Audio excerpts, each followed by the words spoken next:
how many kilometers, guys back there, how many kilometers is 1,200 inches? Okay. Now, notice how I didn't give you like the number of steps on this. So the idea would be like, you know, the worksheets you did last class, I would show you how many steps it would be, but the hope is you eventually can like reason through how many steps it takes you to find the answer to these problems. First step is to write down your given. So my given, my starting number, is going to be 1,200 inches. The equivalency would be the thing with the equal sign, or like if you see two numbers next to each other, maybe like they're separated by is or has or in. In math speak, that would be like the equal sign. So let me get phones up back there. All right. So write down your starting number first. So we have 1,200 inches. So let's write down 1,200 inches. Now, the unit that's up here, we're going to put that unit diagonal. We're going to put that down there. Reason why we do that is opposite of multiplication is division. So we want to cancel out those units. Then the new unit you want to convert into goes up there. Now they're asking us for kilometers. So ideally, kilometers would be right there. But there's a problem. You don't know how to go from inches to kilometers, right? I mean, you want your answer to be in kilometers, but you don't have that conversion. What you do have is how to go from inches to centimeters. So we know then, all right, well, we first need to go inches to centimeters, okay? And they tell us in 1 inch, there's 2.54 centimeters, okay? Now, we know we have to get to kilometers.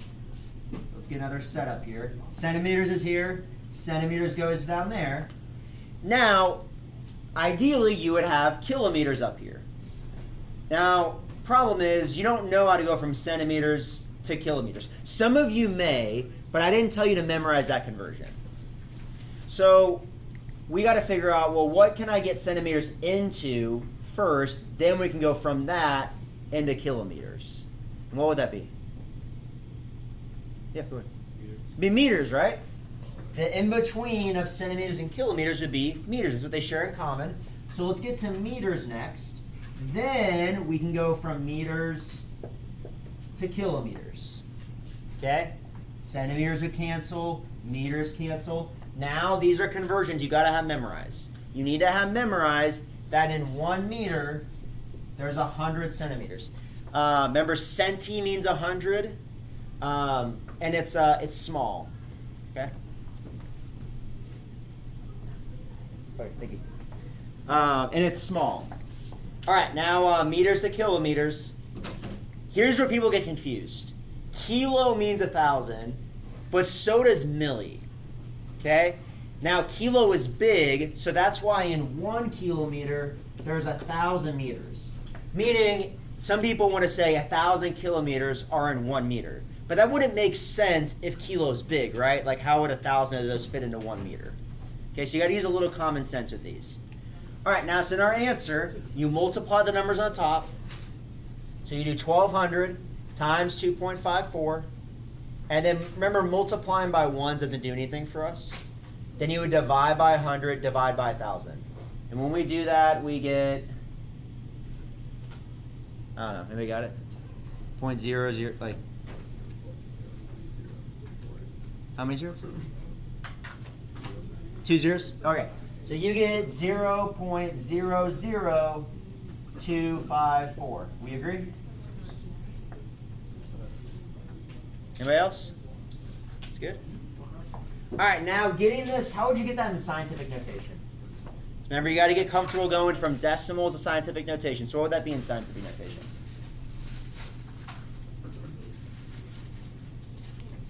Anybody? Remember, you got to get the decimal to go right there, where there's 1 digit to the left of it. So you'd have to move it 1, 2, 3 spots. So it'd be times 10 to the minus 3. 2.54 times 10 to the minus 3. Because you move, you got to get it right there. You start here, that'd be 1, 2, 3 spots, not 4. Okay? Minus, how do you remember if it's a minus sign or a positive? Is you're starting with a really small number. Yeah. No, I'm not sure this is right. I was. What did you get? I'm not sure if I'm right either, but if you're going 12 times 2.54, then just get like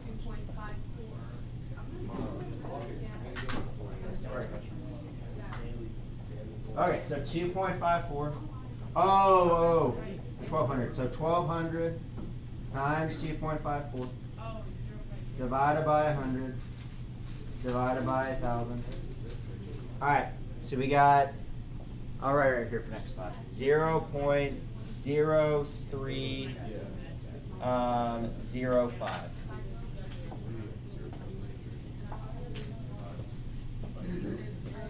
Okay, so refocus back there, guys back there. Will. Okay, refocusing. 0.0305. That'd be your answer. Okay. Now final unit is km, so it'd be kilometers. Okay. Now, usually you wouldn't put that in scientific notation because that number is already pretty small. If you wanted to put it in scientific notation, you need the decimal point right there. So you'd have to move it 1, 2 spots. So it'd be 3.05 times 10 to the minus 2. And that'd be km. Okay? We got that down for the warm-up? You good? All right. Yeah. I don't got time to do that right now. You can find it in one of the bins. Okay. All right. Moving on. I want to show you. I want to show you how to do scientific notation on your calculator. So there are two. I mean, there's a few different calculators you could have. Will, why are you talking? What's going on first period? Okay, there's two. I need to show you how to do scientific notation on two calculators. So I'm going to show you how to do it on a graphing calculator. Then I'm going to show you how to do it on, we have a lot of these calculators, the TI-30XA. So let me show you the graphing calculator first. Let me get this erased.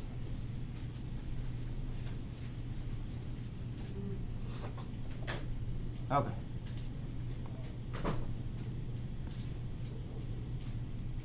Here is a tutorial on how to put numbers into scientific notation on your graphing calculator. The calculator that I'm using here is a pretty old TI-83 graphing calculator, but I'm pretty sure that the procedure or process is the same.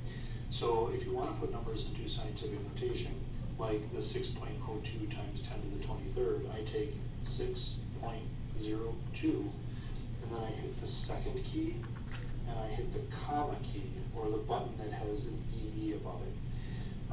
That EE, or E as the calculator puts it in up here, means times 10 in calculator language, so you don't have to write times 10 or times anything. That's what the calculator understands. And then you just type 23, and you hit enter, and the calculator reads it that way as one number. So if I was going to put this in as a calculation, I might take 4.2 times 10 to the, let's say, 24th, divided by 6.02, second E 23rd, and the calculator gives me an answer that looks something like this. So this is a much more efficient way to put numbers into the calculator using scientific notation. If you have any questions, please let me know. If you are still struggling with this, please shoot me an email and we'll figure it out together. Okay, so you need to use the E button in your calculator. So E is times 10 to the power of, so you want to make sure you're using that. Okay. Now let me show you how to do it on the other calculator.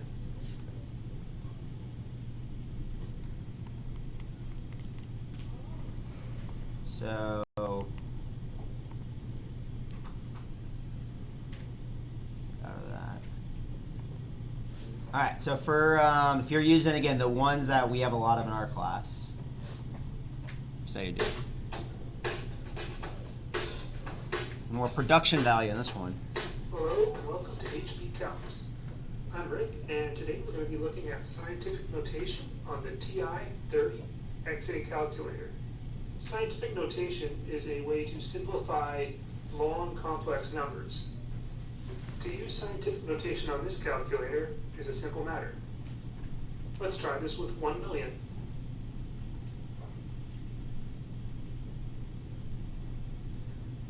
Alright, if we wanted to transform this into scientific notation, we would press second function, 5. And there you have 1 million in scientific notation. Now, if we wanted to take this out of scientific notation, we would press second function, 4. And we're back to our full digit number. This also works for very small numbers.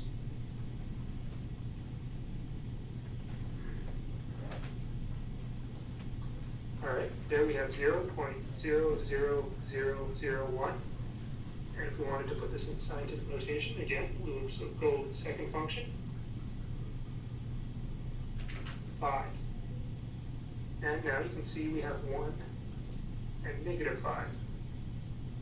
And again, to get back, we go second function, 4. And we're back where we started. Alright, I hope this helps, and good luck on those tests. One thing that I wish I would have caught it before it ended. One thing I want to add to that is Scientific notation on this one. let's say you had like 6.02.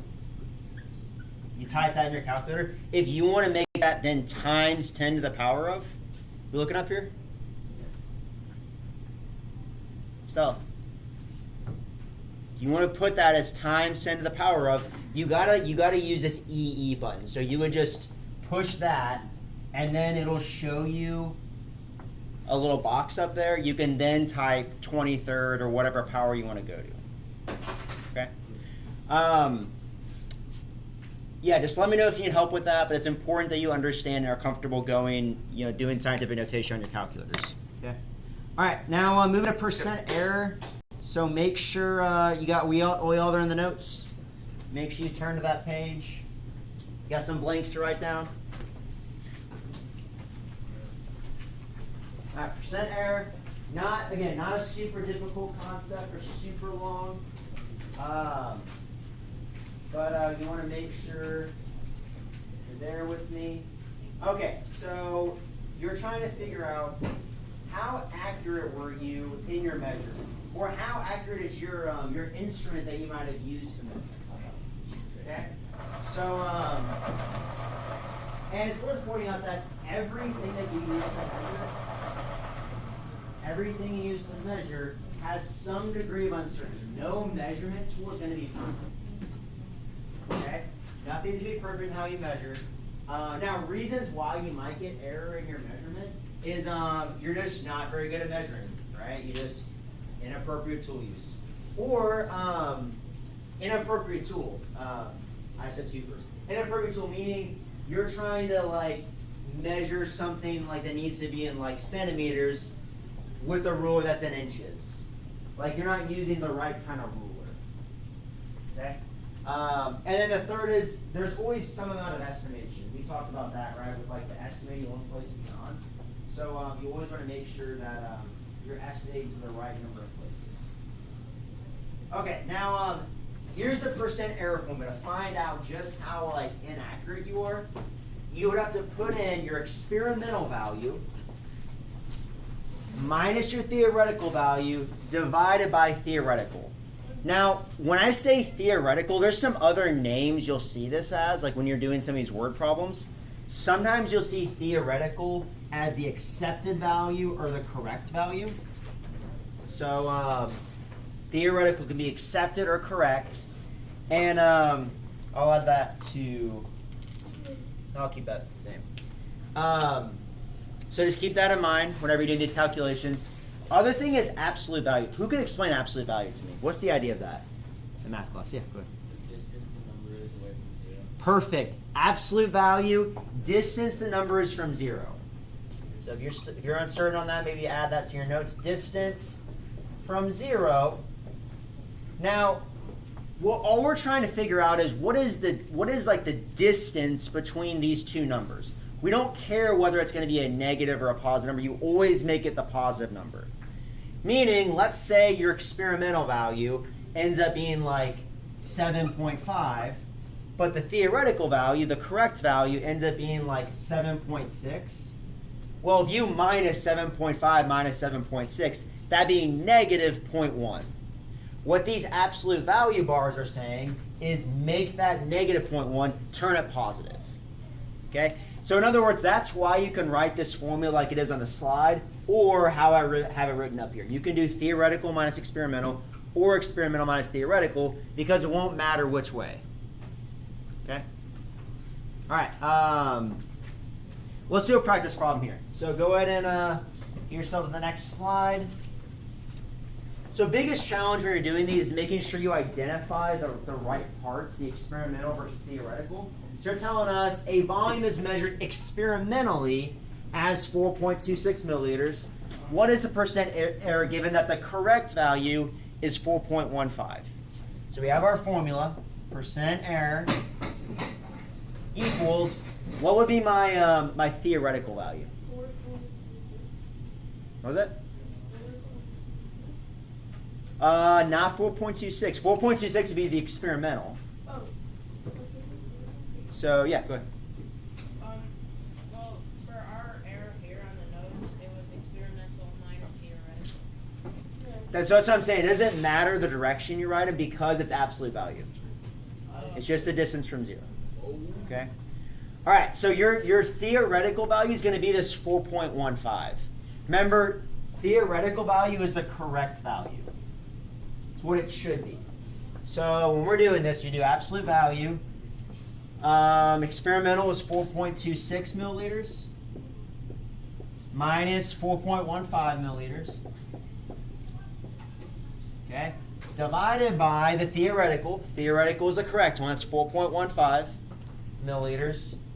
And then you're timesing by 100. Okay? So 4.26 minus 4.15, and then again divided by 4.15 times 100. When you do that, you should get 2.65%. Now, question for you. Why do we times by 100 for this? Yeah, go ahead. Mm-hmm. Yeah, to get a decimal into a percentage, you have to times by 100. Remember when we went the other way, when we're doing like average atomic mass, to get from percentage to decimal, you would divide by 100? Okay, we get that written down?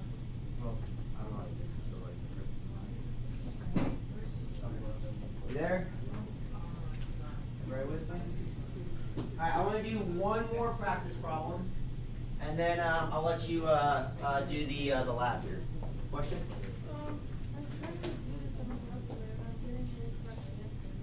Okay, let me do this last problem, and then I'll start going around helping people. Okay, so they're telling us the boiling point of water is 100 degrees Celsius. During an experiment, water came to boil at 97 degrees Celsius according to the thermometer that was being used. What is the percent error of the thermometer? Maybe, I don't know. First step, what would be our theoretical, or what's our correct value for boiling point of water? It'd be 100, right? They tell us the boiling point of water is 100. So we know 100 degrees Celsius. That's your theoretical. So then your experimental, they didn't experiment. That's 97 degrees Celsius. Okay? So then plug in those numbers. Absolute value of 100 degrees Celsius minus 97 degrees Celsius. Now, where I see mistakes happening with this is people dividing by the wrong number. You always divide by the number it should be, meaning you always divide by the theoretical. So it should be 100 degrees Celsius. Like we know water boils at that temperature. Then you times by 100 to get to a percentage. When you do that, you would get 3%. Now, why did they have that error? Any thoughts? What would cause them to have the error in this experiment? Nope. Amount of water wouldn't matter. Yeah, no matter the amount of water, water always boils at 100 degrees Celsius. No, they measure. No, it wouldn't be that. Bless you.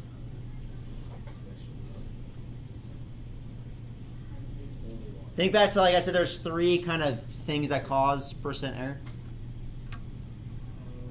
She's not very good at measuring. Yeah. There's measuring in water temperature, right? Uh huh. That's what you want to do. Yeah. So it's kind of stove be different degree temperature, or is the pot temperature? Nah, stove's good. Oh, It'd be a thermometer. There's something wrong with the thermometer, right? That thermometer they're using isn't that precise. Okay? Some thermometers work better than others, right? Okay. So you're doing the percent error lab. What you're going to be doing with this is you're gonna measure 6 different items. You pick them. Tell me what the item is. Then you're gonna guess what you think it is. Okay? So you guess. Can I like hold up? Hold that thought. Percent. Alright, so everybody got this in front of them? Okay, so your group's guess and then your measurement. Now, using this formula, which would be which? Like, for your group's guess, would that be theoretical or experimental? Oh, I got both of them. Theoretical is the correct one. So this is where I was saying, like, this, when you think of it this way, these ones can be a little tricky, but theoretical is correct. So your measurement, that should be the theoretical. And then your group's guess, that would be like the experimental. I know that sounds kind of backwards because you're like, well, isn't me measuring the most of the time it is, but because you're guessing, your guess would have to be the experimental, and then we're assuming that you're measuring perfectly, so the theoretical will be what it actually is. Anyways, then you're going to do those calculations, and then again, you got some unit conversion practice. Okay.